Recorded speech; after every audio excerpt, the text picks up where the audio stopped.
Blair, what about Robina's point about sort of nuclear deterrence? I mean, isn't there an issue here that Britain is a nuclear power? There are lots of nuclear powers in the world.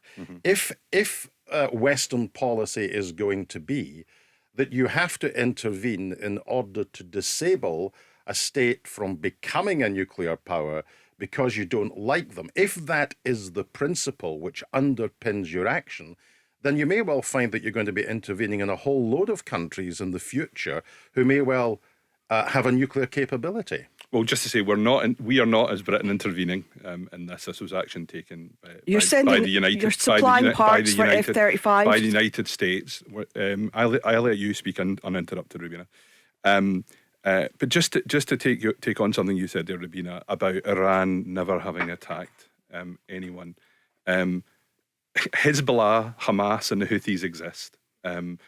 I am not someone who in any way supports the policy of Netanyahu since October the 7th, I think it has been. Who has armed Hamas, who has supplied and funded Hamas. It has been Netanyahu disastrous. has supplied and funded Hamas. I think the idea that the Iranians are somehow saints in this is ridiculous. The idea that Britain and America are saints in this is ridiculous. On your point, Bernard, let's have one thing on your point, Bernard, this is not about whether you like or whether you don't like. This is about there being an international order. There is a non-proliferation treaty.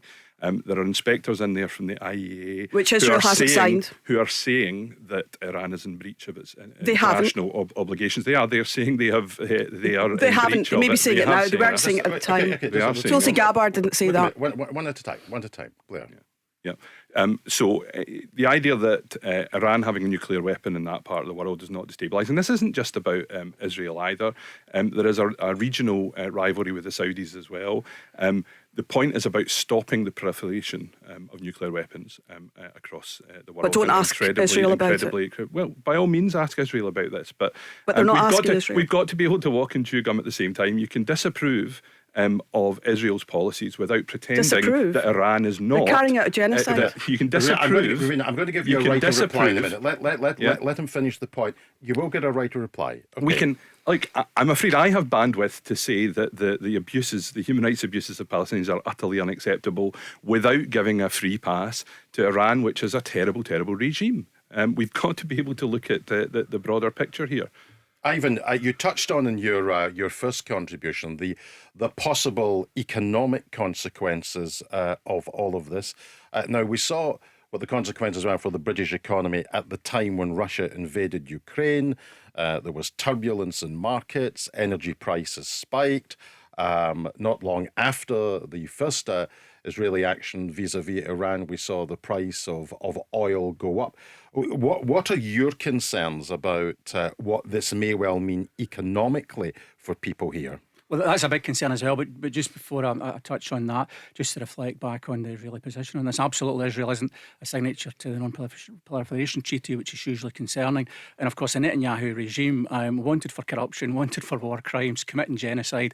No wonder they're going to try to create a distraction somewhere else by attacking Iran. That's the sad reality of what's happening here, and people should not forget that as this thing unfortunately unfolds. In terms of the economic consequences, I mean, we've been talking for a number of years now of the economic consequences of what's happened in the Russian invasion of Ukraine, and the impact that that's had on the economy. And I think anything that happens going forward in the Middle East will obviously be much, much more significant than that. So when we talk about public finance money, we've got to invest in public services. We're going to come on to talk about that. Inflation in the economy, oil prices, energy prices, the impact on the economy and public services is going to be very significant if this thing escalates, and it's very, very hard to see it not happening. From the Scottish Government's point of view, how would you characterise the statement that the Prime Minister has given? Is it basically one which is attempting to be neutral or attempting to focus on the need for negotiation? Or does the statement, as I read it, and this is just my interpretation of it, is that there is an implicit support for what the Americans doing, because there's not an explicit statement saying we do not support the escalation. So what would the Scottish Government's view be on this? Well, our position is it's hugely concerning. It needs to de-escalate. We don't support what's happened. But would you condemn what the United States have done? I think it's we talked about the legality of it earlier. I think it's escalating the situation. It's a misguided decision by the US government to intervene in this way at this stage. When had already said they were giving some space for the situation to move on over the next couple of weeks and hopefully reach a resolution. So I think it's escalating, it's inflaming the situation. It's really ill-advised and very concerned about what Before I come to Robina, can I just Blair just sort of nail this one down? You pointed out in your very, very first answer, quite correctly, that there's been no military hardware from the United Kingdom's point of view here. Would you, under any circumstances, support any UK involvement to buttress the American position, which goes beyond diplomacy? In the current circumstances, I don't think that is appropriate. We're in a pretty unprecedented and dangerous place at the moment. I don't think we know where we're going to be in weeks and months ahead. And I think a lot depends on what happens in the next few days and how Iran reacts, how Israel reacts, and whether Donald Trump feels that he's able to sort of lower the temperature on this. Are you at all concerned that when you sort of look at the Prime Minister, for example, I mean, when all of the stuff was going on in the trade wars, and one of the difficulties here is that you're trying to second guess an American president whose only principle of governance is inconsistency. I mean, he's almost impossible to read. And Starmer, in a sense, was trying to navigate a middle way on the tariff stuff between, where Europe were and where the Americans were. Arguably, you could say he did reasonably well. Trade deals, tariffs in relation to the UK, which are not what they were in the EU.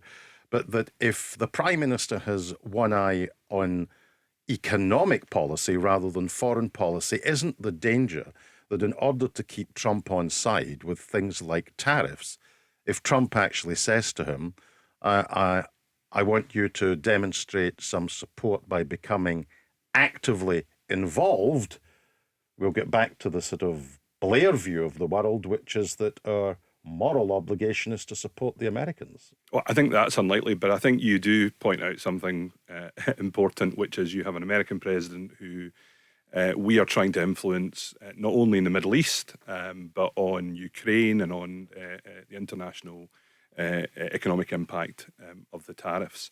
And a matter of days ago, Donald Trump was saying he wanted diplomacy rather than military action. He is a very, very unpredictable president. I don't envy the Prime Minister his job in trying to navigate this and trying to influence the American president. Final word to you, Robina. It was Gideon Levy who actually said that those who are against recognising the state of Palestine or having a two-state solution nowadays talk about when they're being reasonable within the Zionist entity about the two-state solution, because they know it's impossible, because they know that over 750,000 illegal settlers are now all over the West Bank. So is there a two-state solution? I don't believe there is. I think it's been talked about and now it's become the excuse, and I think Gideon Levy is right in saying that. We have to remember as well, of the last 100 years, just as an aside, 10 million Muslims have been killed because of the conflicts, largely created by Britain. And we shouldn't remember that figure of 10 million. In terms of where we go forward, you're saying that the dust will settle. The dust isn't going to settle. You say that there's going to be so many people in Hamas. I work directly with families in Gaza right now. And one of the comments that was made by one person, a doctor, said, of course, because of what's happened to us, because of the occupation, because of the siege, because we can't live freely, we hate Israel. Quite rightly hate. I would hate an entity that was doing that to Scotland. But we hate Hamas more. And I said, what did you mean by that? He said, because they knew what Israel was capable of. And I think that was the most nuanced answer that I've ever heard on this conflict. And we shouldn't forget that the people, the young people especially, 500,000 if they are still alive, they are studying for degrees online. The university professors are trying to keep that going. It's wrong to assume that person's only thought is how to hate Israel. They've got far more beyond that, except they've not been allowed to. We shouldn't forget that.